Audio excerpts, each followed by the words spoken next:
మీనరాశి పూర్వభాద్ర 4వ పాదం, ఉత్తరాభాద్ర 4 పాదాలు, రేవతి 4 పాదాలు.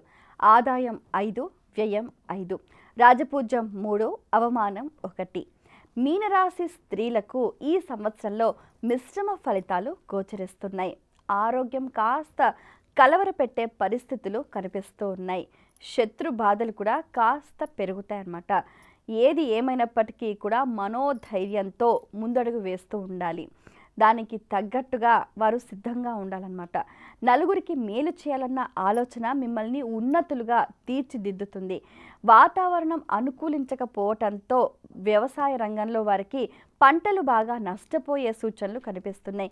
అనుకున్న పనులన్నీ కూడా సకాలంలో పూర్తి చేసుకోవాలి అంటే సరైన ప్రణాళిక అనేది చాలా అవసరం. మే 14 నుంచి అక్టోబర్ 18 వరకు చక్కటి శుభకాలంగా గోచరిస్తూ ఉంటుంది. మీనరాశి వారు ఏవైనా ముఖ్యమైన పనులు ప్రారంభించాలని అనుకునేవారు ఈ సమయాన్ని సద్వినియోగం చేసుకోవాలి. అలాగే శని ప్రభావం ఈ సంవత్సర కాలం మొత్తంలో కూడా ఇబ్బంది పెట్టే అవకాశాలు స్పష్టంగా కనిపిస్తున్నాయి. కాబట్టి శని అనుకూలించాలి అని అంటే సమయ పాలన, ధర్మబద్ధంగా జీవనాన్ని గడిపితే శని అనుకూలమైన ఫలితాలు అందించే సూచనలు బాగా కనిపిస్తూ ఉన్నాయి.